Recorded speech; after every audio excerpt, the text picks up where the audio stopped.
Hello friends, hope you all are fine.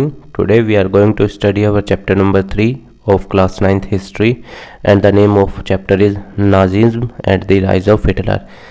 Sir Hitler का कैसे Germany के अंदर आना होता है, कैसे उनका वहाँ से लोग वर्ल्ड वॉर में इंटरवीन होता है और कैसे उनको जर्मनी को छोड़ना पड़ता है, वो हम सारी इस चीज़ के अंदर पढ़ने जा रहे हैं.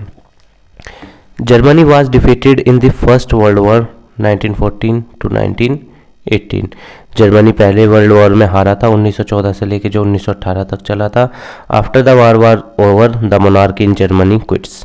और जो जर्मनी के अंदर मोनार्की सिस्टम था, देखिए डेमोक्रेसी होता है, मोनार्की होता है, अनार्की होता है, ठीक है ना.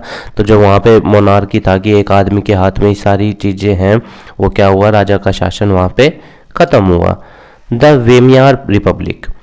National assembly met at Weimar to wrote a constitution. National assembly जो जर्मनी की थी वो वहाँ पे वेमियार में आके मिलती है कि भाई हम जर्मनी के लिए एक संविधान बनाएंगे. Working deputies were new elected to the German parliament और रिएस्टैग. ठीक है, डेप्यूटीज चुने गए नए जर्मन पार्लियामेंट के लिए. स्ट्रक्चर कैसा था, democratic constitution with a federal structure. Federal structure याद रखिएगा जिसमें सेंटर और स्टेट के बीच में पावर बटी होगी. हेड ऑफ द स्टेट जनता के द्वारा चुना जाएगा. तीसरा पॉइंट फेडरल स्टेट का होता है, स्टेट का और राज्य देश का अलग संविधान होगा, हर राज्य का मतलब अलग संविधान होगा. चौथा पॉइंट फेडरल स्ट्रक्चर का जिसमें क्या होता है, ड्यूअल सिटीजनशिप होती है. पांचवा इंडिपेंडेंट जुडिशरी. जैसे अमेरिका है पर इंडिया क्वासी फेडरल है. जैसे यहाँ पे तो सारे पूरे भारत में एक ही राज्य एक ही संविधान चलता है, पर अमेरिका में हर राज्य का अलग संविधान है. Universal adult franchise. इसमें क्या होता है, जो भी 18 साल से ऊपर का है या अडल्ट है उसको वोट डालने का अधिकार होता है. All adults have right to vote. और सबको अधिकार होगा जिसमें इंक्लूडिंग वुमेन्स. हमने पिछले चैप्टर में देखा था कैसे क्लर्जी वाले लोग या वो वाले जो नोबिलिटी वाले लोग थे वो पीजेंट्स को वोट डालने नहीं दिया जाता था, उनको बाहर रखा जाता था. डिफेक्ट्स क्या थे, proportional representation made achieving a majority by one party. अब प्रोपोर्शनल रिप्रेजेंटेशन जैसे इसमें हमारे इंडिया में राष्ट्रपति के इलेक्शन में होता है, तो उससे क्या होता है, एक ही पार्टी की मेजोरिटी आ जाती है, फिर दूसरे के लिए इम्पॉसिबल हो जाता है कि वो रूल कर पाए या सत्ता में आ पाए. आर्टिकल 48 क्या था जर्मन के कॉन्स्टिट्यूशन का, give the president to impose emergency suspend civil. ठीक है ना, एमरजेंसी लगाने का प्रावधान. देखिए याद रखिएगा भारत के संविधान में भी इमरजेंसी लगाने का प्रावधान जर्मनी से ही लिया गया है. इनके में आर्टिकल 48 है, हमारे में आर्टिकल 352, 356 और 360. Rights and rule by decree. The Republic was not received well by its own people largely because of its had to accept the peace treaty of Versailles after Germany's defeat at the end of the World War. उसको वो accept करनी पड़ेगी treaty, क्योंकि जब world war में वो हार गए थे. ट्रीटी ऑफ वर्सले क्या था जो उन्हें एक्सेप्ट करना था, Germany lost its overseas colonies. जो जिस पे उनका कब्जा था, जो समुद्र के किनारे कॉलोनीज थी जिस पे जर्मनी का कब्जा था, वो उनको क्या होगा, छोड़नी पड़ेंगी. और इससे दूसरा नुकसान क्या था कि उनकी 1/10 ऑफ इट्स पॉपुलेशन भी ऐसे चली जा रही थी. ठीक है ना, क्योंकि वो उसकी 1/10 पॉपुलेशन इन टेरिटरीज में रहती थी ना, जैसे France, Poland, Denmark and Lithuania. तो अब जब ये टेरिटरीज उसको छोड़नी पड़ेगी तो उसकी 1/10 पॉपुलेशन भी कम हो जाएगी. 13% ऑफ इट्स टेरिटरीज चली गई. 75% ऑफ इस आयरन के सोर्सेज चले गए और 26% ऑफ इस कोयले के सोर्स चले गए. Allied power demilitarised Germany. ठीक है, जर्मनी को डीमिलिटराइज्ड कर दिया गया. पे compensation of 6 billion pound lost resources rich. और इसमें 6 बिलियन डॉलर पाउंड का क्या दिया लगाया गया, कंपनसेशन भी इनसे लिया गया, क्योंकि इन्होंने इतने दिन इन पे राज किया, इस पे इन फ्रांस, पोलैंड, डेनमार्क और लिथुआनिया पे. Many German held the new Weimar republic responsible for not only the defeat in the war but the disgrace at the Versailles. कुछ जर्मन्स के लोग ये थे कि भाई ये जो वेमियार रिपब्लिक है ना, यही रेस्पॉन्सिबल है हमारे देश की हार के लिए भी और हमारे वर्सेल्स के नुकसान के लिए भी. बहुत से जर्मन इस बात को मानते थे. द इफेक्ट ऑफ द वार. अब ये जो युद्ध हुआ था इसका प्रभाव देखिए, कोई भी युद्ध होता है तो उससे दोनों तरफ का नुकसान होता है, दोनों तरफ की इकोनॉमिक जो अपॉर्चुनिटीज़ होती हैं वो कम हो जाती हैं. ना देश के अंदर इतना ज़्यादा डेवलपमेंट या रिसोर्स, क्योंकि सब तबाह हो जाते हैं, इवन लोग भी बहुत इफेक्ट होते हैं उससे। वॉर के बाद देश को रिकवर करने में बहुत टाइम लग जाता है। The war had a devastating impact on Europe but psychologically and financially. दिमागी और पैसे से भी बहुत यूरोप पे फर्क पड़ा इसका। From a continent of creditor Europe become a debtor. Europe क्या था, उधार लेने वाला देश था, पर अब वो क्या बन गया था, एक डेप्टर, उधार देने वाला देश। The supporter of the Weimar Republic were criticized and become easy target attack in the conservative nationalist circles। उन पे अटैक होने लगे जो वेमियार के सपोर्टर थे। Soldier came to be placed above civilians, और जो आर्मी वाले लोग थे उनको जो जनता है उससे ऊपर रखा जाता था जर्मनी के अंदर। Aggressive war propaganda and national honour became important, और जैसे टीवी पे न्यूज़पेपर के जरिए सारा दिन प्रोपेगेंडा गवर्नमेंट का या मिलिट्री का चलाया जाता था, जैसे आप देख सकते हो आज के दौर में नॉर्थ कोरिया में चलाया जाता है। Political radicalism and economic crisis जो जर्मनी में आए। The Spartacist league was established on the pattern of the Bolshevik and revolution in Russia. जो हमने बोल्शेविक का पढ़ा था उसी बेस पे यहाँ पे क्या हुआ, स्पार्टिस्ट लीग बनी। The Spartacist founded the communist party of Germany, जिसने किसकी स्थापना करी, जर्मनी के अंदर कम्युनिस्ट पार्टी की। The Weimar republic crushed the uprising with the help of the war veterans organisation called free corps, और उन्होंने इस चीज़ को दबा दिया या तबाह कर दिया किसकी मदद से, फ्री कॉर्प्स की। 1923 में जर्मनी रिफ्यूज टू पे द वॉर कंपनसेशन, उन्होंने कह दिया कि भाई अब हमारे पास पैसा नहीं है कि हम दे दें ये जो हमने war, France occupied it's leading industrial area at Ruhr, यहाँ के लिए हम पैसा दे दें, हमारे पास ऐसा पैसा नहीं बचा। टू काउंटर दिस, इसको काउंटर करने के लिए जर्मनी ने क्या किया, प्रिंटिंग पेपर करेंसी रेकलेसली, अंधे तौर पर, मतलब कि अंधाधुंध पेपर करेंसी। देखिए जब भी देश के अंदर मनी सप्लाई या अंधाधुंध नोट छापे जाएंगे तो उससे क्या होगा, देश के अंदर चीज़ों के रेट बढ़ेंगे, इन्फ्लेशन हो जाएगा, क्योंकि लोगों के पास, सबके पास पैसा आ जाएगा तो इन्फ्लेशन हो जाएगा, करेंसी की वैल्यू डाउन हो जाएगी। The value of the mark collapsed, देखो वैल्यू गिर गई नोट की, and the price of goods rise, inflation आ गया देश के अंदर। इसीलिए तो आरबीआई या कोई भी ऐसे ही नोट नहीं छाप सकता। द ईयर ऑफ डिप्रेशन, अब वो wall street exchange crash, America में क्या होता है, स्टॉक एक्सचेंज में क्रैश आ जाता है, ये वॉल स्ट्रीट अमेरिका का है। 1929 में between 1929 and 1932 the national income of the country fall by half, और देश की नेशनल इनकम आधे से ज़्यादा गिर जाती है। The effect of this recession in the USA में तो इसका पड़ता ही, पूरी दुनिया में इसका इफेक्ट पड़ता है। जर्मनी में क्या इसका प्रभाव पड़ा, ये जो वॉल स्ट्रीट में क्रैश हुआ स्टॉक एक्सचेंज का। Germany receive short term loan, Germany USA से शॉर्ट टर्म लोन लेता था। इंडस्ट्रियल प्रोडक्शन जर्मनी के अंदर घट गया, वर्कर्स की नौकरियां चली गई, यूथ क्रिमिनल एक्टिविटीज़ में इन्वॉल्व हो गए क्योंकि रोजगार नहीं था। Small businessman and self employed suffered as their business got, उनके बिजनेस बंद हो गए। People lost confidence in the democratic parliamentary system which seem to offer no solution, क्योंकि लोकतांत्रिक व्यवस्था में उनका विश्वास खत्म हो गया था, क्योंकि वो कोई सोल्यूशन नहीं दे पा रहे थे, लोकतांत्रिक व्यवस्था उनके लिए कुछ कर नहीं रही थी। हिटलर्स राइज टू पावर, देखिए अब आते हैं सर हिटलर। आप अगर सर हिटलर के बारे में पढ़ना चाहते हैं अच्छा कि उनकी लाइफ का संघर्ष, तो उनकी एक बुक है माइन काम्फ, उसे ज़रूर पढ़िएगा, उसमें आपको पता लगेगा कि सर हिटलर ने कैसा संघर्ष किया अपनी लाइफ में। बहुत अच्छी किताब है, हमने पढ़ी है। Hitler was born in Austria, sir Hitler कहाँ पे बोर्न हुए थे, ऑस्ट्रेलिया में, इन 1989 में। He acted as a messenger corporal in the first world war, और वो फर्स्ट वर्ल्ड वॉर में क्या काम करते थे, मैसेज पहुँचाने का। He joined the German workers part, इनके फादर सिविल सर्वेंट थे, तो देखिए आप माइन को काफ पढ़ेंगे तो उसमें देखिएगा इनके फादर ने इनको घर से निकाल दिया था, कहा कि अपने दम पे बनो जो बनना है, क्योंकि इनके फादर को इनके ग्रैंडफादर ने घर से निकाल दिया था। इनके फादर एक सिविल सर्वेंट थे। पढ़िएगा तो बहुत अच्छी किताब है, आपको सर हिटलर के बारे में जानने का मौका मिलेगा।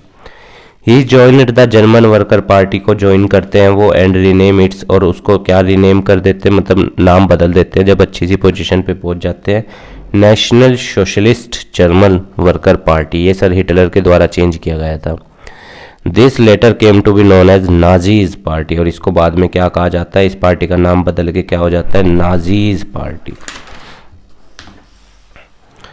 बाय द 1932 1932 तक आते आते it had become the largest party, ये सबसे बड़ी पार्टी बन जाती है और इसके हित में 37% वोट डलते हैं।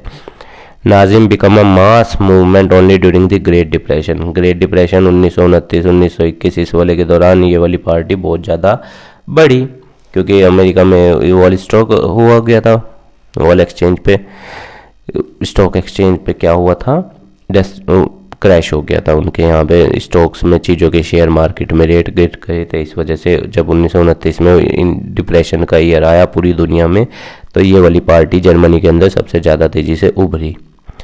The destructions of democracy on 30 January 1933 Hitler achieved the highest position, उनको सबसे बड़ी पोजीशन मिल जाती है कैबिनेट ऑफ मिनिस्ट्रीज में। Hitler now set up to dismantle the structure of democratic rule, और सर हिटलर जो होते हैं वो क्या कहते हैं, वो अपने देश के अंदर जो लोकतांत्रिक व्यवस्था होती है उसको क्या करते हैं, ख़त्म कर देते हैं। The fire decree of 28 February 1933 suspended civic right like, ये इन सब राइट्स को वो ख़त्म कर देते हैं, जैसे फ्रीडम ऑफ स्पीच हमारे भारत के संविधान में भी है आर्टिकल 19 के पार्ट 1 में, एंड असेंबली आर्टिकल 19 का पार्ट 3। अब आर्टिकल 19 को पढ़िएगा भारतीय संविधान का, उसमें 6 तरह की आज़ादी दी गई है, ये दोनों आज़ादी उसी में ही मेंशन है। Communist were hurriedly packed off to newly establish concentration camp, और क्या हुआ, उनको दूसरे इन सब जगहों पे भेज दिया गया। All political parties were ban, और दूसरे सारी राजनीतिक पार्टियों पे क्या किया गया, बैन लगा दिया गया। इंडिया के अंदर कितनी राजनीतिक पार्टी है, 2598। Special surveillance and security forces, और सरकार ने क्या किया, सेंसस पे डाल दिया उन लोगों को जो देश के खिलाफ या सरकार के खिलाफ बोलते थे।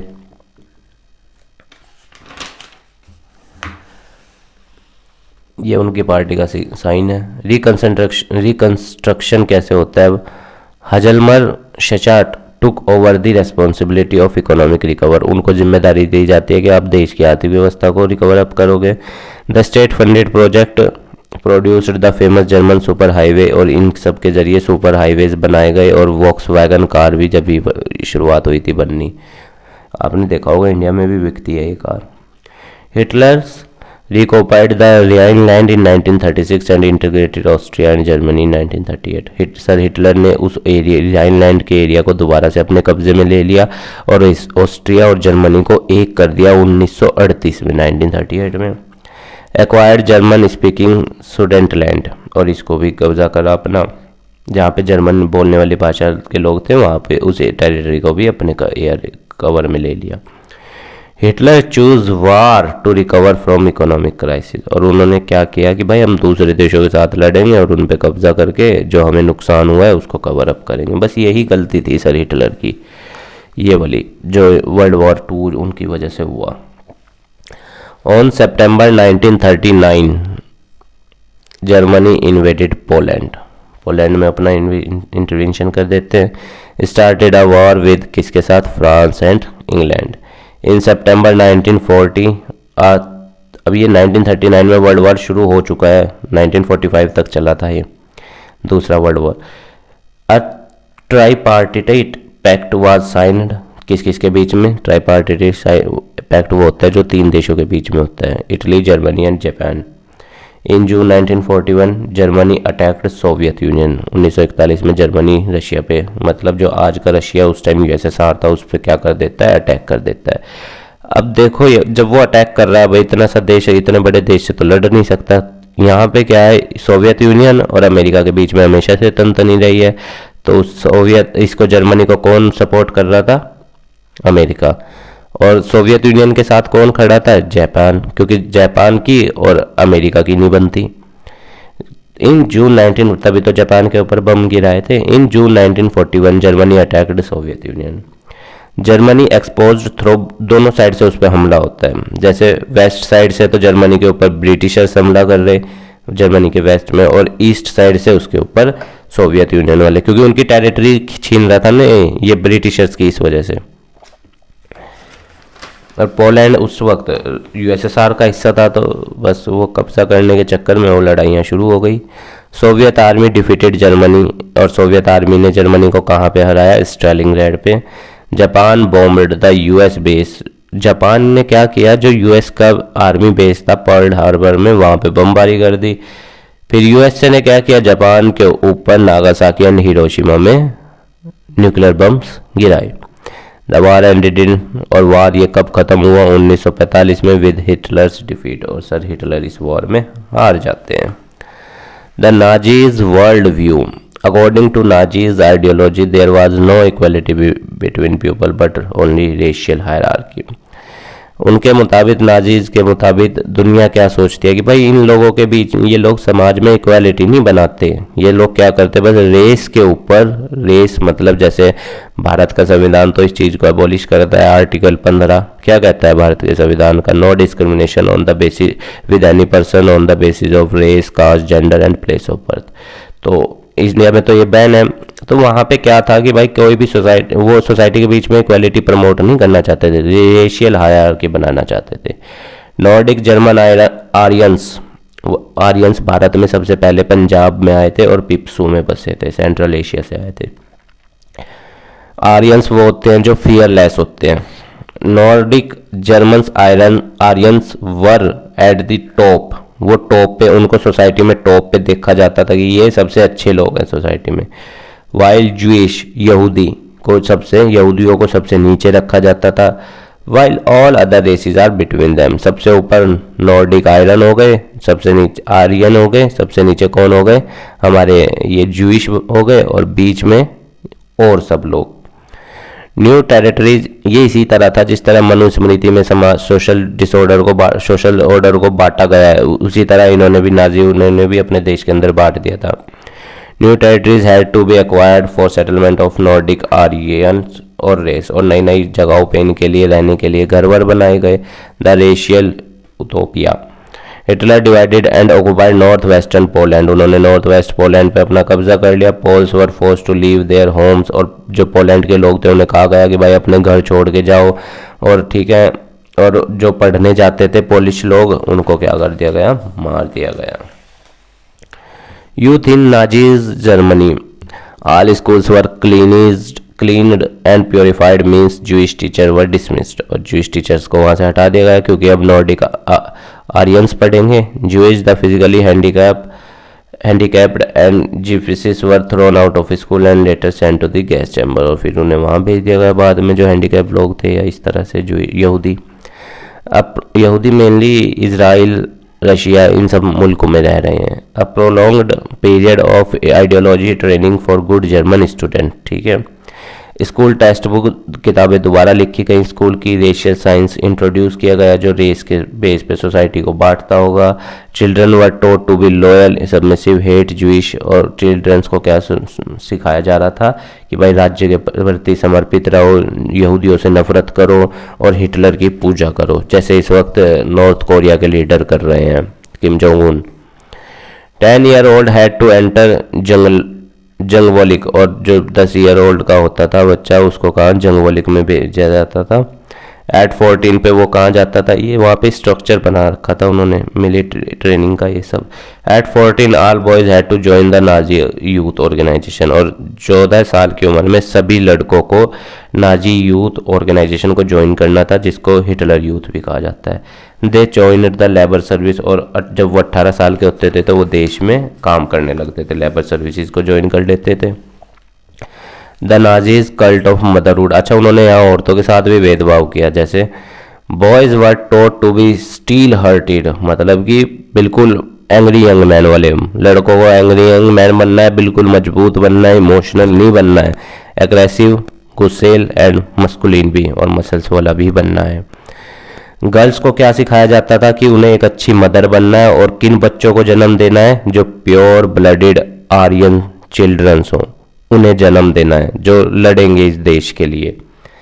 All mothers were noted equally, not treated equally, हर किसी माँ को मतलब जो भी बच्चे को जन्म देती थी वहाँ पे जर्मनी के अंदर उसको इक्वली ट्रीट नहीं किया जाता था। Women who bore racial undesirable children were punished, और जो मतलब कि नॉर्डिक आर्यंस को जन्म नहीं देती थी जो औरत, या फिर किसी और जूइश के बच्चे को जन्म दे देती, मान लो तो किसी जूइश की वाइफ है और वो उनका बेटा या बेटी होती है, तो उस औरत को फिर पनिशमेंट दी जाती थी क्योंकि उसने रेशियल अनडिजायरेबल बच्चा पैदा किया है। वुमेन हु प्रोड्यूस, ये हो चुका है। Women who didn't follow prescribed code of conduct were publicly condemned and severally punished, और जो इन सब कानूनों को या इस तरह की चीज़ों को नहीं मानती थी कोई भी औरत, तो उसको जनता के बीच में ले जाके सज़ा सुनाई जाती थी, मारा जाता था। Crime against humanity, many people were influenced by the idea of Nazi, बहुत से लोग इससे प्रभावित भी थे, मतलब आकर्षित भी थे। दे बिलीव्ड, वो ये मानते थे Nazim will bring prosperity and improve general wellbeing, वो ये मानते थे जर्मनी के लोग कि भाई नाजी ही एक ऐसी पार्टी है जो इस देश के लिए इज्जत दुनिया में जो ख़त्म हुई है वो ला सकती है और लोगों का भला कर सकती है। Every German was not Nazi, अब सारे जर्मन नाजी नहीं थे। Large majority of German were passive on looker, मैंने पिछले चैप्टर में एक वीडियो में एक तस्वीर दिखाई थी पैसिव लोगों की जिनको वोट डालने का अधिकार नहीं, सोसाइटी से बाहर रखा जाता है, ये सब देखिएगा आप उस वीडियो को, उसमें दिख जाएगा आपको। The art of propaganda, mass killing were termed special treatment, finally solution euthanasia selection and disinfection, ये सब जो चीज़ें हुई जर्मनी के अंदर प्रोपेगेंडा फैलाने के लिए। नाजी आइडिया वर स्प्रेड थ्रू विजुअल इमेज, और किस तरह जैसे अखबारों में, स्कूल के किताबों में, होर्डिंग्स में, सब जगह प्रोपेगेंडा मैसेजेस फैलाए गए। जिस तरह आज आप नॉर्थ कोरिया करते हैं, स्कूल के अंदर प्रोपेगेंडा मैसेज फैलाए जाते हैं, न्यूज़ चैनल पर बस सरकार की वो दिखाई जाती है उपलब्धियां या जो भी उनका लीडर कर रहे हैं, पर ये सब चीज़ें इस सब के जरिए फैलाया गया। In posters enemies of German such as Jewish were shown as evil, और जूइश को क्या दिखाया गया, यहूदियों को दुश्मन। जैसे नॉर्थ कोरिया अपने पोस्टर्स में किसको दिखाता है, अपना दुश्मन, अमेरिका को। The Holocaust, Jewish collected and preserved document, wrote diaries, keep notebook and created archive which are called the Holocaust, उन्होंने अपनी पुरानी ये सब चीज़ों को इकट्ठा किया और फिर इसको क्या बोलते हैं, Holocaust. Jewish wanted the world, Jewish क्या चाहते थे, यहूदी क्या चाहते थे कि दुनिया ये याद रखे the atrocities and suffering जो यहूदियों ने झेली है, जो ड्यूरिंग द, जब नाजीज उनके ऊपर डोमिनेट कर लेते, जो यहूदियों का संघर्ष था वो दुनिया याद रखे, इसलिए उन्होंने ये सब चीज़ें इकट्ठी करी थी। उम्मीद है गाइज आपको ये चैप्टर समझ में आया होगा। हमारे काम को सपोर्ट करने के लिए वीडियो को लाइक कीजिएगा, अपने दोस्तों के साथ शेयर कीजिएगा और हमारे चैनल को भी सब्सक्राइब कर दीजिएगा। और जो इस चैप्टर का ये PDF फाइल होगा नोट्स का, इन्हीं का जो हमने पढ़ा है वो मैं डिस्क्रिप्शन में दे दूँगा। धन्यवाद गाइज।